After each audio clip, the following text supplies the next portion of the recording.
Hello, my readers, and welcome back to our channel. Today we're going to read a book about how you shouldn't always judge someone by their appearance, and this book is called Brunt and Eggbert. Brunt. Brunt was a delightfully pleasant monster, and not only as monsters go. He was as decent and nice as any human walking the planet. But oh, was he scary looking with his rough and wrinkled skin, and warts, and his powerful jaw and mangled teeth and well, actually, he did have quite gentle and soulful eyes. While the other monster's days were filled with fighting, biting, and carrying on, Brunt spent his days tending a shady garden overgrown with the monster's favorite delicacies, such as dandelion weeds, kumquats, garbanzo beans, and prickly bushes. Then he spent his nights resting in a quiet, cozy cave. Brunt's cavernous home was altogether wonderful. He had decorated it himself, with flower sack curtains, and cushy chairs, and handsome carved tables, and a poster of his favorite movie, Dirty Harry. To top it off, a sparkly, narrow stream trickled right through the center of his domain. Brunt had made a pretty good life for himself, but there was often sadness in his heart. He was lonely, acutely lonely. He had no friends, no one to take care of, and certainly no one to look after him. What was a friendly monster like Brunt to do? The idea of making friends with the other monsters gave him quite the scare. What a fierce, violent group were they!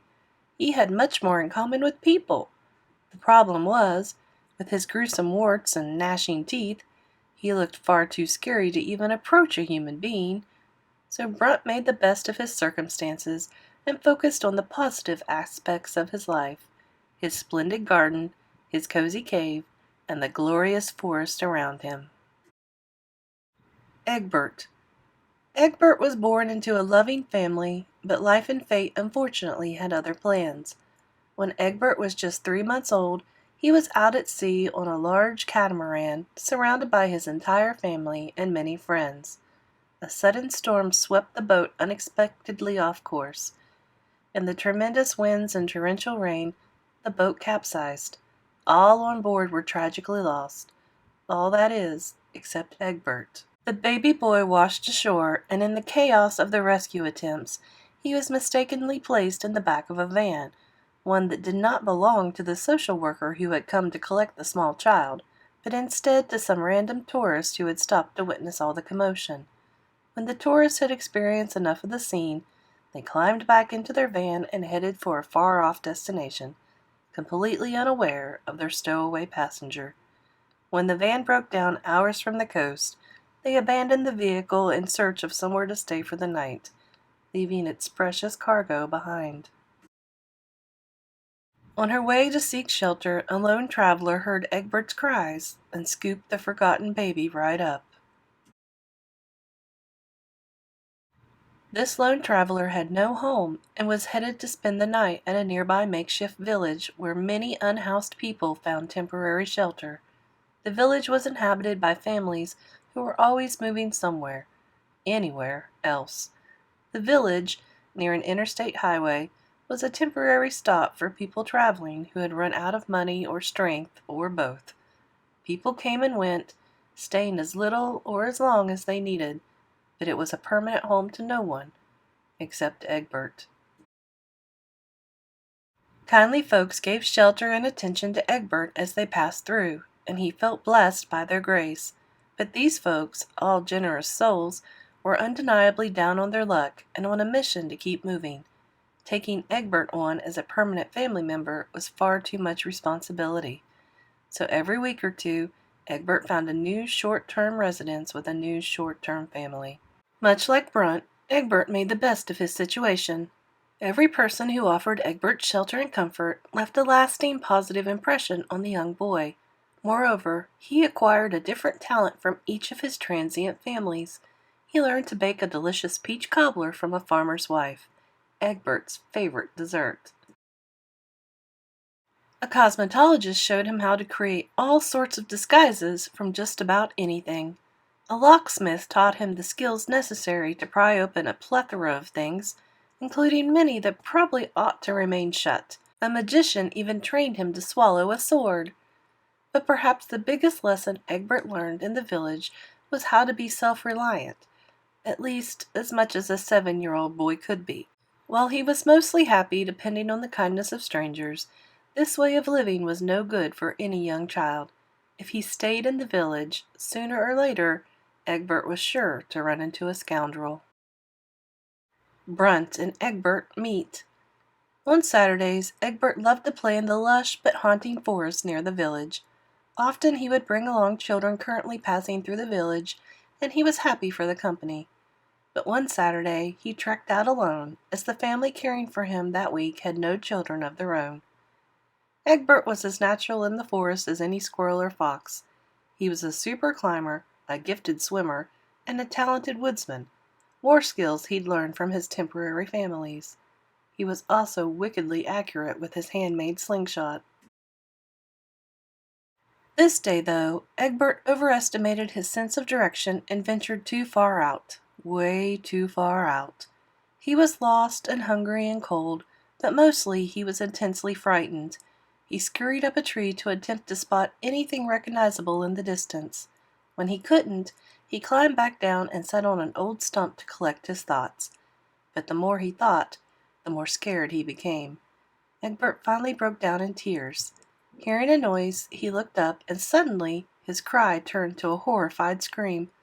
A vicious-looking monster was lumbering straight toward Eggbert. Yes, reader, that's just Brunt, but how was Eggbert to know there was nothing to be afraid of? Realizing that the boy was terrified, Brunt stopped in his tracks, keeping a careful distance. In his calmest, most welcoming voice, he said, "Don't be scared. I'm friendly. I promise. I heard you crying, and I'm here to help. My name is Brunt." Due to Egbert's rather unusual upbringing, the "don't talk to strangers" rule had been discarded ages ago. Everyone was a stranger to Eggbert, until they weren't. Something about this particular stranger made Eggbert believe he was telling the truth. He thought long and hard about how he could know for sure. After a lengthy pause, he asked, "What's your favorite dessert?" Without hesitation, Brunt replied, "Oh, that's easy. Peach cobbler, of course." No longer strangers, the unlikely pair spent some time discussing the best peach cobblers they'd ever tried and getting to know each other better. In the end, it was decided they should return to Brunt's cave. The boy needed food and a warm place to sleep, after all. In the morning, they'd map out a plan to get Eggbert home, though home was a rather generous way to describe the village where Eggbert stayed. A place safe and sound. Brunt stayed up all night thinking as hard as a monster could think about how to get Eggbert home and whether Brunt would be returning him to much of a home at all. The young boy's situation was difficult, considering Eggbert had no real family, and that concerned Brunt. Although he had spent just a few hours with the boy, Brunt felt he already loved Eggbert as much as he would his own monster child. Eggbert had accepted Brunt immediately, in spite of Brunt's frightening exterior. In truth, Eggbert had seen some pretty odd-looking sorts in the village throughout his life, and had to rely on their kindness without conducting a formal interview or reference check. Brunt was just plain awestruck by Egbert's loving nature and wonderful curiosity. And then it dawned on Brunt that maybe the best place for Eggbert was right there with him. Sure, a conventional home with loving human parents would be ideal, but that option wasn't on the menu. More than anything, Eggbert needed a home, a permanent home that was safe and sound. Brunt could surely provide that. On the flip side, Brunt did have some worries about taking care of Eggbert. First, although Brunt was smart for a monster, he wasn't as smart as most people. However, after careful thought, Brunt concluded that with hard, relentless work, he could make up for his lack of people smarts. Second, Brunt knew that he could not ever show his face to Egbert's friends and acquaintances, for he would frighten them beyond belief. This concern almost stumped Brunt, but then he realized that sometimes he could wear masks. Even when masks wouldn't work, Eggbert could fabricate a reason why he couldn't have a parent at a particular event. You know, sometimes there's not a perfect answer to a dilemma. One just improvises the best one can. Eggbert woke up the next morning with a huge smile on his face. He was anxious to visit more with Brunt, and he loved his cozy home. He was comforted by the sound of the rippling stream. He loved the snuggly bed of leaves and warm rabbit furs, and he was soothed by the quiet, cool stillness of Brunt's cave. Eggbert knew that this was how a child should feel at home, and felt blessed that, for at least one time, that feeling was his. Monster and Boy had a wonderful morning. Brunt made a breakfast of wild blackberries and goat milk, and Eggbert taught him checkers using colored rocks. Eggbert caught 2 fish for lunch, and Brunt showed him his garden. Then Brunt related some classic monster stories, and Eggbert sang songs and recited some favorite stories of his own. Eggbert, who never asked for anything, surprised himself when he suddenly wondered aloud if he could stay with Brunt, at least for a little while longer. As the boy hurriedly promised all the things he would do to earn his stay, Brunt hugged him and said he'd been thinking the same thing, telling Eggbert he could stay as long as he pleased, forever even. Brunt welcomed the child to his new home. Brunt and Eggbert were now a family. Family time. As the months went by, Brunt and Eggbert each found themselves happier and more content than ever. Brunt smothered Eggbert with the care, love, security, and guidance he desperately needed. Eggbert brought out in Brunt a deep sense of self-worth and purpose, virtues no monster had ever felt before. Brunt took his role as father very seriously. He made sure there was a daily pattern to their life and worked hard to overcome his lack of people smarts. He plotted and practiced ways to teach Eggbert the values a young boy should have: responsibility, honesty, compassion, and perseverance. The boy's inquisitive nature never ceased to amaze the monster. Brunt even bestowed upon Eggbert a nickname in honor of the detective-like capacity for learning, FBI Special Agent E. Brunt and Eggbert tried to follow a carefully thought-out schedule each day. Eggbert woke up early in the room Brunt had chiseled out of a wall in the cave for him. Together the two had made paint out of different colored berries, and Eggbert had painted a mural of baseball players, dinosaurs, and cowboys, although a few of the pictures might have been more difficult to make out than others. After Eggbert dressed each day, he went to the garden and gathered fruits and vegetables, which Brunt used to make breakfast and prepare Egbert's lunch for school. Then the pair walked toward the boys' school, although Brunt always stopped at the edge of the forest so as not to be seen by any of the other humans. While Eggbert was at school, after tending to the garden and cleaning the house, Brunt always did 2 things. First, he furiously read so that he could keep up with, and a little ahead of, all the subjects Eggbert was learning. That way, he could answer questions when Eggbert was confused on a lesson and check his homework, as Brunt figured any good dad should. Second, there was a small matter of needing to pay for Egbert's school fees and clothes and other boy necessities. Aside from being a skilled gardener and proving equally adept at DIY home renovations, Brunt was also a masterful potter. Each afternoon he crafted and baked his pottery, which would later be sold by Eggbert in the local market. Technically, monsters were exempt from taxes, so Brunt's net profits were extraordinary. In the remaining hours while he waited for Eggbert to return home, Brunt sometimes sewed or mended clothes for the boy, and even made an item of clothing for himself, a pair of hunter green pajamas with a massive B on the pocket. After school, Eggbert spent 1 hour daily either selling Brunt's pottery or running errands, such as buying pottery supplies or getting books from the library. At the same time every day, Brunt met Eggbert at the edge of the forest to begin their walk back to the cave. In the evenings, the pair worked on Egbert's homework together, prepared delicious dinners, shared stories of their days, and read aloud from a variety of books. With each passing day, they found they were learning new things and growing into their roles as father and son, monster and boy. Open house, closed cage. Eggbert was doing better than ever in school and was quite proud of his accomplishments. Open house was coming up, and Eggbert desperately wanted for Brunt to attend so that Brunt could meet Egbert's teachers and see his school and his work on the walls. Just like all the other fathers, Eggbert wanted all the other children to know that he, too, now had a real parent. But he knew in his heart that this could not happen, as Brunt would surely scare off everyone. And then what would become of Brunt? Eggbert knew that some people have difficulty accepting things they didn't understand. Brunt, however, was not quite so quick to give up on going to the open house.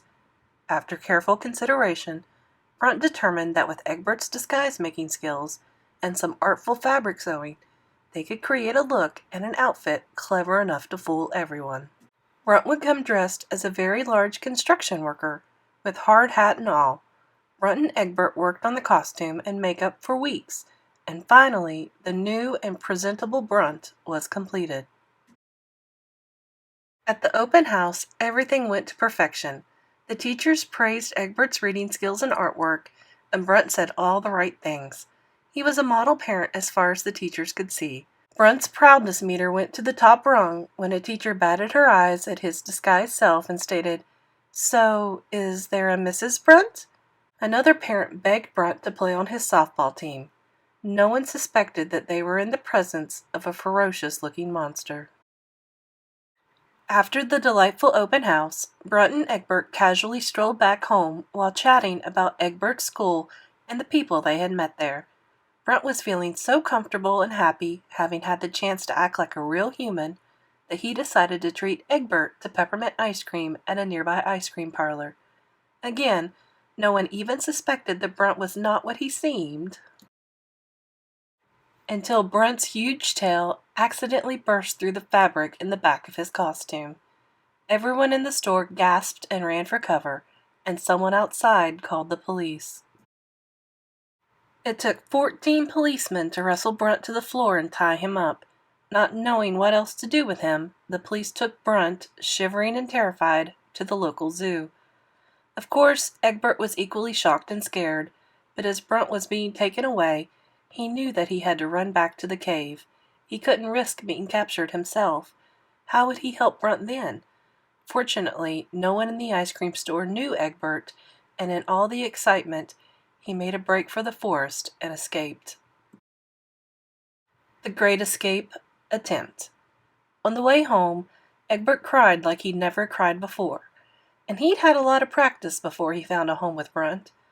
He felt sure that horrible things were happening to his dear friend and father figure, but once he got back to the cave, he could think only about how to free Brunt and bring him home. Immediately, he began working on a plan. After some swift and desperate scheming, Eggbert disguised himself as a girl and went back to town to find out where Brunt was. He learned from a newspaper reporter that Brunt was in one of the gorilla cages at the zoo. It was rare for a monster to be spotted in these parts. The local mayor wanted to give all the folks in town an opportunity to see a genuine official monster. And not just any monster. This one seemingly possessed unusual intelligence, having dressed up in costume and ordered peppermint ice cream after all. And monster experts were already flying in from all over the globe. It was possible Brunt would be taken far away for further testing. Eggbert knew he needed to act quickly. After careful deliberation, Eggbert developed a plan. He constructed a big box, and before the post office opened, Eggbert placed it on the steps in front of the building.